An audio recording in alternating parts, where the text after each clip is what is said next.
everybody.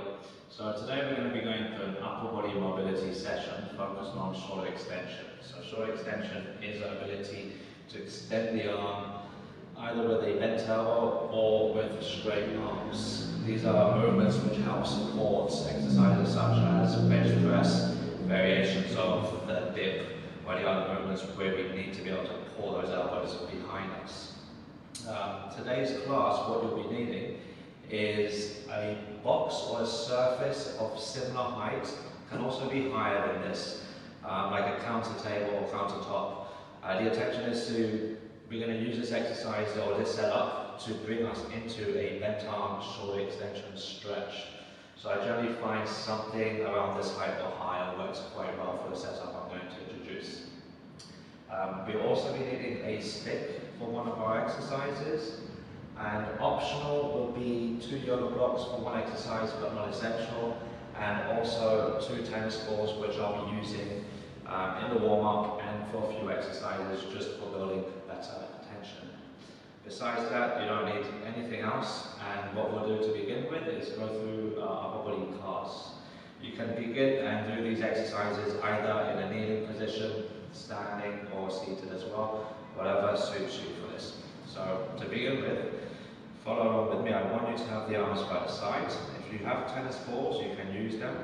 If not, make a fist, and from here, squeeze and build tension through the fist, up into the forearms, shoulders, chest, back, down into the abs, lower body side as well, and then begin with the neck. So we're going to tuck our chin towards our chest, and from there, we're going to rotate to one side, and side bend by dropping the ear down.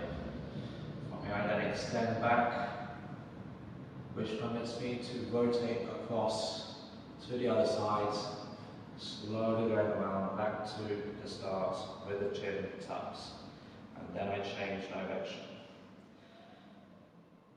As we go through the movement, we want to do our best to disassociate this joint movement from everything else. So from neck below, we want to keep as still as possible.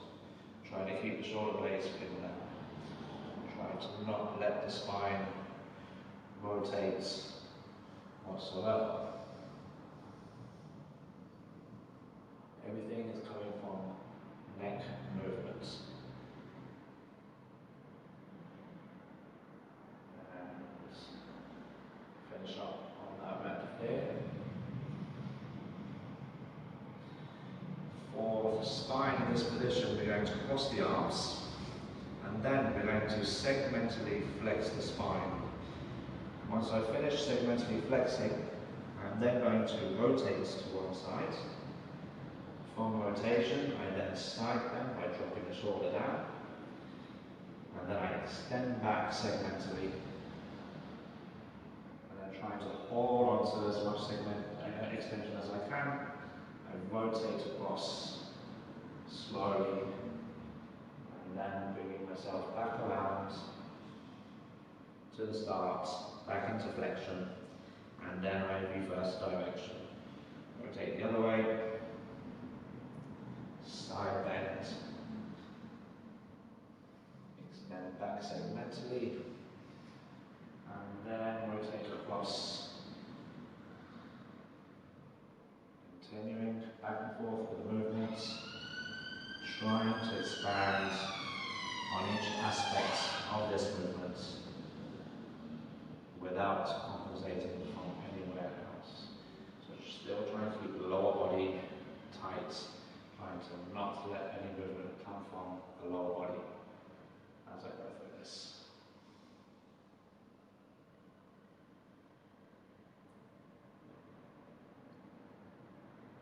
And finish up on that note. Okay, so I'm going to come to a tall kneeling position for this one. Arms are going to be by my side, and I'm going to go through scapular CARs. So to begin with, again keeping a good brace, I elevate the shoulder blades, so I lift the shoulders up towards my ears, then I slide them back, and then slide them down, and forwards. I'm going to continue in that direction, keeping my attention on what's happening with the rest of the body, keeping everything else still, trying to not move the head forwards or backwards, trying to keep the spine still, and just try to draw the biggest circular movement you can with those shoulder blades. Really focus on hitting the outer corners as you're transitioning from position to position and change direction.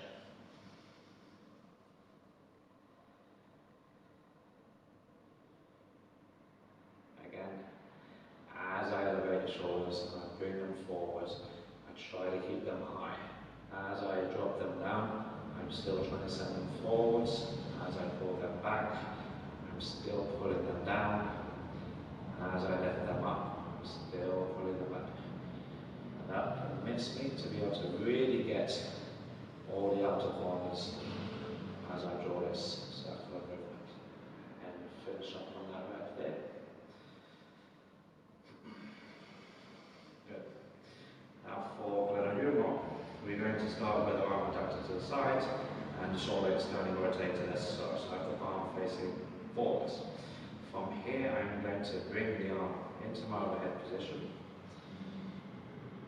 And then from here, I'll internally rotate the shoulder as best as I can.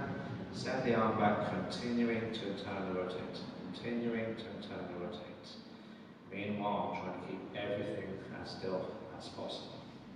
Now this part is the main focus of today's class, so I want you to bring your focus to not just moving your arm in space, but also registering what you're having to contract, to lift the arm as you then bring it into extension. So I'm holding on to internal rotation as I extend the arm behind me. I'm trying to feel the back of the arm, tricep back the shoulder as I contract it to lift the arm up. When I hit my blocking point, I rotate the other way to then bring the arm back out and around into my overhead position and back across, blowing back down to the start, and then I repeat. And then I want you to begin to sharpen your attention to how those sensations feel as you go through the movement. How does it feel as you lift the arm into overhead position? How does it feel as you internally rotate the shoulder and continue to internally rotate the shoulder as you send the arm behind you into this extended position? How does it feel when you lift the arm behind you? How does that range of motion feel? How does the control feel? The strength? Do you feel like you have a good mind-muscle connection of what you're trying to engage or contract to create these movements? If you don't, that's fine. Maybe that's something that will change later on as we go through the class. And finish up on that rep, and then we're going to switch sides. So, adductor arm to the side, externally rotate the shoulder, making sure I keep a good brace with the rest of the body. I begin to bring my arm into my overhead position. Internally rotate the shoulder as best as you can. Send the arm back, continuing that journey. Once again, bringing my attention to the sensations that I'm feeling as I go through movements. Making a mental note of how the range feels, how the transitions feel. If there's any areas where I feel slightly lost in control, in strength. You might also notice there's certain areas where you might struggle to keep control and move slow in control and you're trying to go through it quite fast. I ask you slow that down a little bit and try to match it with the same speed as the rest of your movement. Really tune into when you extend the arm behind you, how that feels, and even in comparison to the other side that you just moved. Meanwhile, doing my best to avoid compensating from the rest of the body.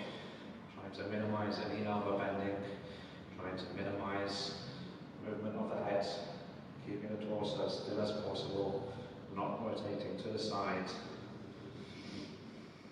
not tilting forwards as I extend my arm behind myself. Good, and I want you now to finish up on that rep for me, guys.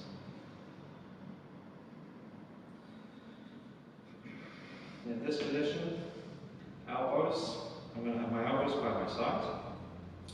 From here, I am going to start in a supinated position, and I'm going to flex the elbows. And I want to imagine I'm pushing through slightly denser air. I'm having to create more tension to push through that dense air and make it more of an effort. When I finish with flexion, I pronate as best as I can, and then I extend. And as I extend, I'm continuing to try to pronate, continuing to pronate throughout the whole movement. I finish an extension, repeat. So supinate, trying to keep my elbow pits in the same position. Right, for more supination as you go through the movement, and reverse. Pronate, extend, continuing to pronate, continuing to pronate. And holding that position there, we'll reverse here. So holding pronation, flex. Then supinate, extend.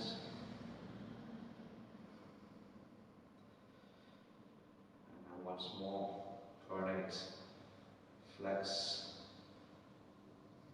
Good. And supinate to the top again. And extend. Now for the wrists, you're going to have the elbows by your side with the arms bent, as so. You want to imagine that from here, so beyond the wrist, up the arm to the elbow, up the shoulder, does not move. We're going to do 3 to 4 circles of wrist cars in one direction and 3 to 4 circles in the other direction. Once again, try not to let elbow rotation or shoulder rotation get involved with your wrist movements. So I've got a little bit of tension and begin in one direction to slowly draw the largest circular motion you can with the wrist.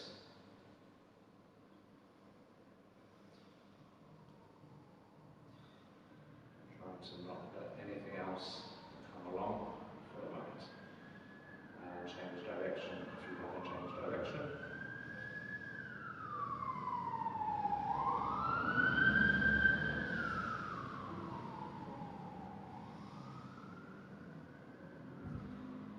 Good. Alright.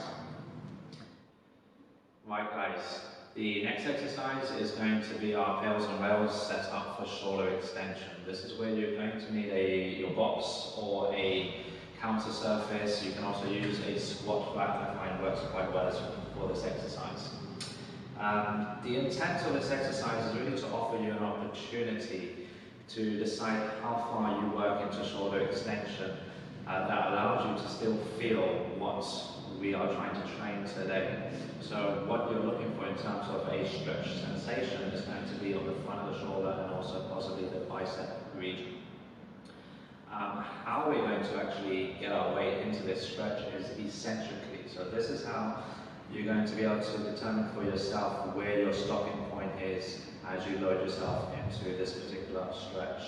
I find generally with a lot of people I've worked with, there comes a point as they're loading shoulder extension where all of a sudden there's a massive drop off in either mind-muscle connection, drop off in control, strength, and it just doesn't feel effective as a stretch or as an exercise.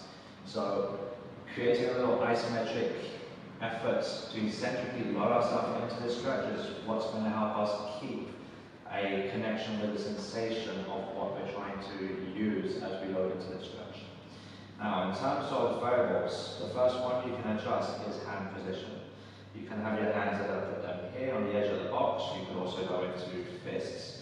You could even have their hands turned out as so, or even reversed in this position. There's many variables you can play with hand placements. To load the stretch, what you're going to think is you're going to create an isometric effort as if you were in the bottom of a dip and you're trying to push yourself back out. Okay, so I'm going to push down against the box as if I was trying to push myself out of the bottom of the dip position. And it's a gentle effort. So I sit at the edge of the box. I from here create a mild effort of pushing down into the box, and then I begin to lower myself into that dip fashion. So I'm bending the elbows. I'm keeping somewhat tall as I slowly lower down. And for myself, to give you an example, I start to feel a good stretch on the front of the shoulder region and bicep. I can still lower and have a good stretch sensation without excessively compensating. However, there's a certain point where if I start to continue, which is about here, I start to lose that sensation of the stretch. I lose a bit of the control and registration of what I'm feeling. And I can actually go a lot further, so I can sink down a lot more. However, when I get to about here, I've lost quite a bit of my stretch. I do not want you to go that far. I want you to actually go to a point where you still feel you have a good sensation on what's being stretched, and to that point where you feel there starts to be a slight drop off in the mind-muscle connection, a slight drop off in strength or feeling overall of this area that's being put on stretch as we lower into it.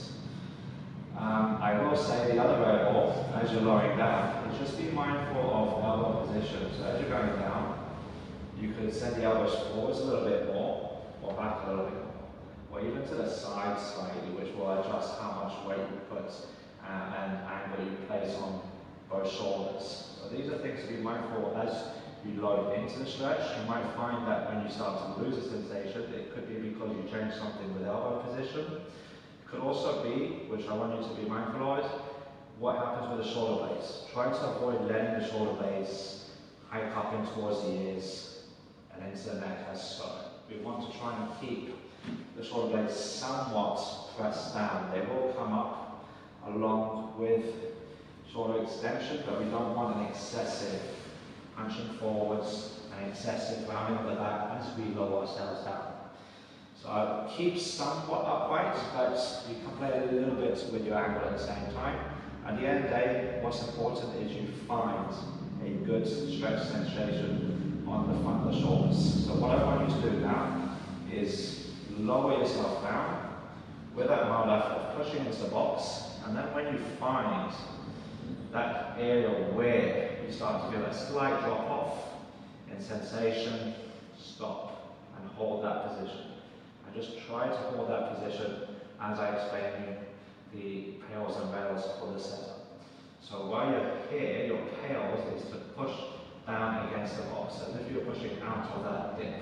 So without actually coming out of position, the effort would be to push down as if you're trying to push yourself back up. Rails will be the opposite. So you'll be in that position and you try to lift the hands or arms away from the box. You're trying to promote more shoulder extension, but try to avoid extending from the shoulder by, again, getting it from shoulder blade movement and lifting the shoulder blade up towards your neck and ears. You want to try and think more, pull the elbow back and up, rather than lifting the whole shoulder as one unit. Try your best to really just focus on pulling that elbow back and up, keeping the shoulder blade somewhat pinned down to help minimize that excessive compensation. You may find when you try to create a rails effort, your arms will not come off the box. That's fine. What I like to say is imagine the scale underneath your hands. You want for the rails effort, the scale under your hands to read 0. So I'll guide us through it. What I want you to begin with is just taking a nice deep breath in. And from there, take a good brace. So make sure you've got a good amount of tension into the upper body, into the arms, chest and back. The legs are also tight. And following with me, I want you to begin to drive the arms down into the box with 20% of your effort. Think about contracting the area you feel on stretch to the front of the shoulders, and we want to use that to create this isometric effort as we build up. Now slowly ramp up to 40, not just jumping, but slowly going to 21, 22, 23. Try to feel how it is as you build up those efforts. Now we'll build up to 60, and what I will say as we're building up is if you feel there's a certain drop off in control, strength, connection with what you're using, then stop there at that effort and hold for the remaining time. 80%. just from driving down into the box via shoulder extension. And now safest greatest effort, and hold that effort. Try to keep the same consistent effort throughout. Try not to disengage from what you're using to create this PAILs effort. Stay with me for another 10 seconds. 5, 4, 3, 2, 1. Rail. So now you're trying to lift the elbows up, trying to promote more shoulder extension. Most likely you find the arms won't leave the box. That's fine. Just give it your best. Try and squeeze back of the arm, tricep region, back of shoulder to create that effort of shoulder extension. Give it your best. 5, 4, 3, 2, 1. Soften, do not come out of position. Let's see if you can just sink slightly deeper into the stretch for me. And we're going to hold this effort. A few slow breaths in, slow breaths out. Just calm the nervous system while we hold this passive stretch. And now when you're ready, slowly come out. Okay guys, so our next exercise is going to be a eccentric. So just how you lower yourself to find the stretch by creating that mild effort of PAILs contracting into the box as you lower down to find the stretch is the same as you're going to do for this exercise. So from here I create a PAILs effort. I want you to build slightly higher than previously, and holding that effort, you're then going to slowly lower yourself down, trying to keep hold of that stretch sensation. How much you lower depends on your tolerance. I want you to work through the stretch, but not too far beyond the point where you lose the sensation of feeling the front of the shoulder regions. So if it's about here you start to lose it, try not to go too further. Okay? How this is going to work is we're going to perform 5 reps. I want you to think each rep roughly 5 to 7 seconds. Keep it slow and controlled so that you can keep a good feeling of what you're having to use as you go through the movement and how that changes as well. You may find as you go deeper into the position, you start to lose sensation, you lose strength, you lose control. So keep it slow for you to be able to register all these things happening. I want it to be 5 reps. In terms of intensity, choose how much effort you're driving into the box. If it's the first time doing this class, I suggest adding just a little bit more than what we've worked with, and then on subsequent classes, you can increase the effort based on how you feel, what you need, and how much of a training stimulus you want to make this. It's going to be 5 reps, and then on your 5th rep, I want you to hold it in the bottom of the position for 15 seconds. So your pace won't match exactly the same as mine, but aim to make each rep roughly 5 to 7 seconds. And on each rep, try to go a little bit further, but without compromisation of a big drop off in strength, control, or feeling of what you're using as you go through the movement. So we'll begin. Take this position again. Make sure you take a good breath in. Pack it down. Good upper body brace, lower body brace as well. Begin to drive into the box and then lower yourself down in that dip fashion. As you lower yourself down, all the same variables apply with elbow position. You can play with the elbow angle. You can play with leaning forwards a little bit if you find that helps. Work into your stretch tolerance. And then when you get to the end, use your legs to assist in coming back up.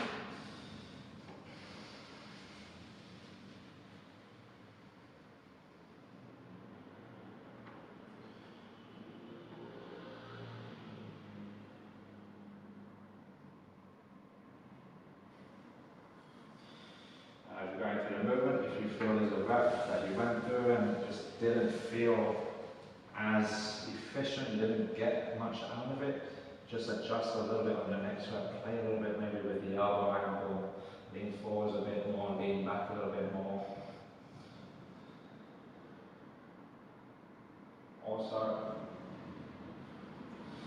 be mindful with this exercise what's happening with the shoulder blades. As I explained earlier, I find a lot of people have a hard time connecting shoulder extension sensations because when they extend the shoulder blade also comes along for the right a little too much, and it makes it hard to differentiate the feeling of true shoulder extension. I'm getting to my last rep now. So this rep is the one I'm going to hold for 15 seconds. I want that I can still feel the isometric contraction that I'm driving into the box as I hold that 15-second effort. So it's not a passive hold, it's an active hold, but I'm still pushing down. 10 more seconds. 5, 4, 3, 2, 1, and slowly come out of it. Right, so our next exercise, you can do standing, you can do kneeling. If you have tennis balls, you can also use that. How this exercise is going to work is we are going to be in this position, it's almost like the bottom of a push-up, and we're going to extend the shoulders and then hold that position. From this position, we then extend the elbows, hold for 5 seconds, and then flex the elbows and repeat. Extend, hold for 5 seconds, flex, repeat. This is going to be 5 reps of 5-second holds. I want your focus to be on not losing shoulder extension. So as you fatigue, you may notice the elbows start to drop down, and we want to try not to let that happen. So keep the shoulder blades pulled back, keep the shoulders extended, and do your best to pull these elbows behind as you go through the movements. Meanwhile, trying to avoid excessive compensation. Common compensation with this one will be pushing the head forwards and even rounding the back, falling forwards. So try to stay tall and maintain the structure you start the exercise with from start to finish. Okay, if you have tennis balls, you can use them for radiation. From here, build tension, good brace, pull the shoulders into extension, and then extend the elbows. 5, 4, 3, 2, 1. Flex and extend. 5, 4, 3, 2, 2. Flex and extend. 5, 4, 3, 2, 3. Flex and extend. 5, 4, 3, 2, 4. Flex and extend. 5, 4, 3, 2, 5. Good. Right, so have a little break. We are going to repeat that sequence starting with the PAILs and rails shoulder extension setup. Now that you've done a set and you had a feeling of where your shoulder extension was, where you probably felt a drop off in the sensations as you went through your shoulder extension, now I give you the freedom to kind of explore a little bit more. If you found you could have probably gone a little deeper into the stretch and performed well there, by all means do so. If you found maybe the opposite and you probably went a little too deep and you lost a bit of that feeling of what you're trying to use for your PAILs, for your rails contraction, maybe come out of the position a little bit more away from your end range and try your set there and see how that goes. So play a little bit, you can even play with changing hand position for the setup and seeing if that gives you a better stimulus for this exercise. It's not right or wrong, it's more just about you finding the setup and adjustments that suit you to get the best out of this particular exercise. So going back to the PAILs and rails, what we're going to do is lower ourselves again into the shoulder extension position, creating a little isometric effort to keep that tension as we sink into it. When we get into the position, we're going to hold the passive stretch for about 30 seconds before we build up our PAILs contraction and our PAILs contraction.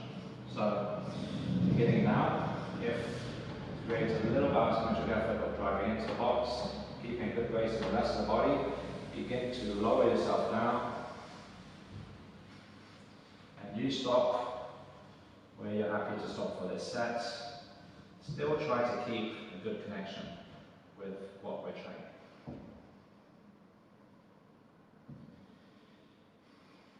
And in that position, holding it, just working, bringing my attention to the breath. Try to find a nice, calm breathing pace for myself. That helps me calm down the nervous system so I can relax as best as possible in this position. I'm also trying to hold on to that stretch. Okay. Take a good deep breath in for me. Spread that tension into the rest of the body. So upper body tight, the lower body tight. PAILs contraction, driving in and down to the box. I'm trying to push myself out of bit position for 20%. Slowly going up to 40. Once again. And the last set, if you found you could have gone a little bit higher with intensities, then build up a little bit more as we go through this. If it was the opposite, then reduce a little bit as we build. 60%. 80%. Check in with yourself, make sure you've got tension in the rest of the body matching that effort. Safest, greatest effort, and hold. Try and keep that same intensity driving down for PAILs contraction. Another 15 more seconds.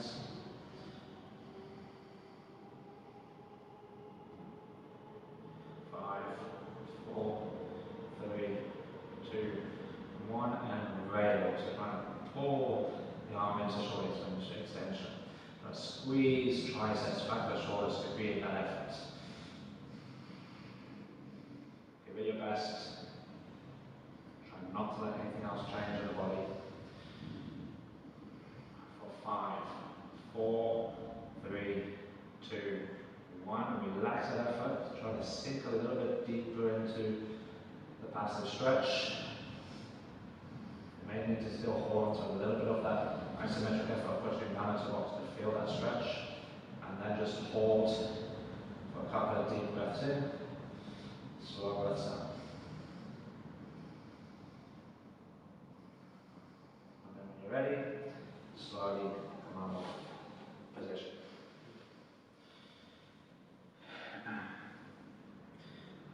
Good. For the second exercise, returning back to the eccentric, same principle applies. You might have found that you could go a little further into the stretch or into your end range of motion. That's fine by me. You will probably find that going through this a second time around, you do have a little bit more mobility and things have opened up. So by all means, as long as you can still feel everything that's being trained and what we're trying to train, work through the stretch into your tolerance as much as you please, but provided you don't all of a sudden have a sudden drop off in strength control as you go through it. Same as before, 5 reps, and then on that 5th rep, we're going to hold for 15 seconds. So, set up again, choose the intensity of how much you drive into the box, and then eccentrically load by lowering yourself down in that dip fashion. Try to maintain the same isometric effort that you draw down into the box with as you go through.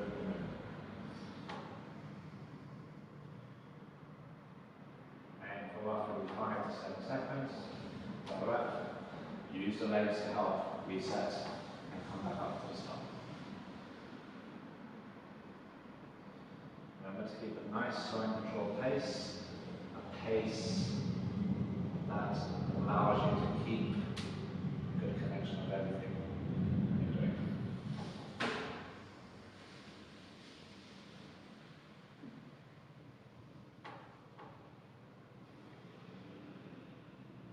And always think as well, you use what you feel is being stretched to contract, create this effort of driving down last rep, hold for 15 seconds.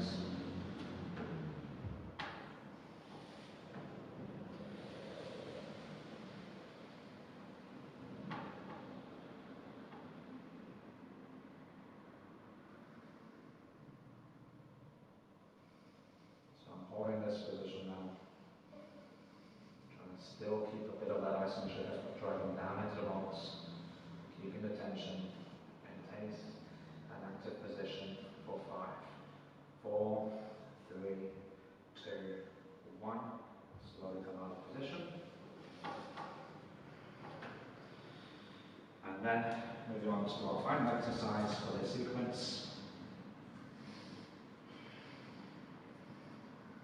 So again, if you have the tennis balls, pick them up. Arms by the side. From here, extend the shoulders, pull the elbows back as best as we can. Holding that position. Now extend the elbows and hold for 5, 4, 3, 2, 1. Flex and extend. 5, 4, 3, 2, 2. Flex and extend. 5, 4, 3, 2, 4. Flex and extend. 5, 4, 3, 2, 5. And rest there. Okay, everyone. So we're just going to finish off with returning back to our glenohumeral CARs. And this is going to be a 90-second effort. So you're going to go through glenohumeral CARs. I want you to think of this as a retest, but you can also treat this as a training stimulus as well. So now that you've warmed up, you've opened up various new ranges of motion, you can create more of a strength training stimulus by how much you create an isometric contraction, how much you tense up as you go through the movement. It is for 90 seconds, so find an intensity which you can sustain the 90 seconds for. Alternatively, another way I like to do it is for your first rep, roughly 30%, second rep, 60%, third rep, 90%, and just build up like that for the remaining time. And just assess as well how it feels as you change tensions. So, we'll go through the movement now. Arms are by the side. I adduct the shoulder to the side, and then from here with the shoulder externally rotated, I begin to go through the movement. Arm goes into the overhead position.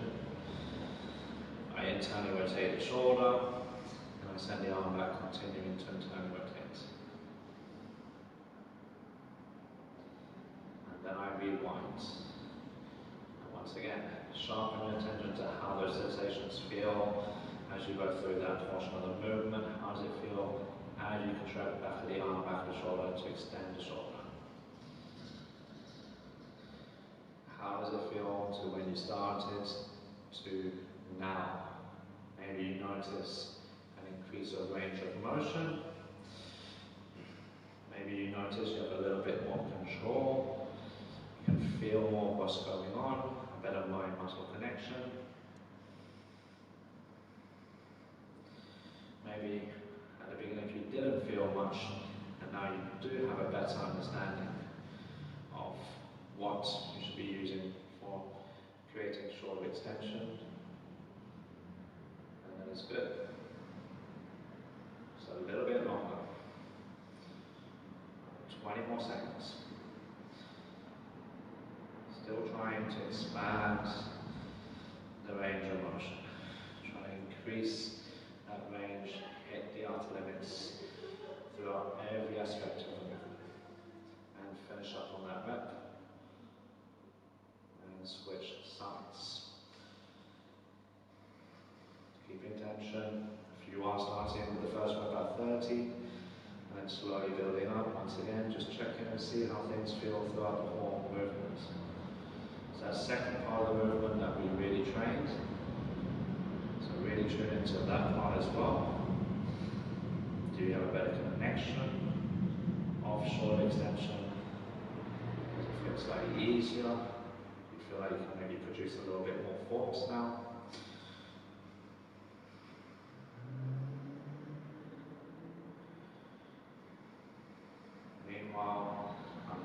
best to not compensate with the rest of the body. As I lift my arm up, I'm not pushing my head forwards. As I internally rotate the shoulder and send the arm back into internal rotation, I'm not rotating with the torso to create that effort. And as I extend the arm back, I'm not pushing my head forwards, I'm not rounding the spine to create that effort. Trying to keep the rest of the body still.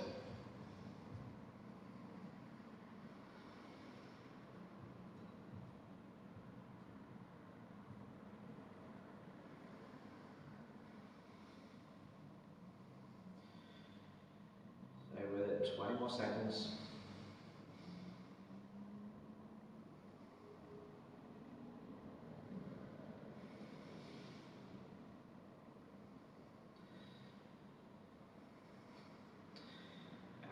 Finish up on the rep that you want.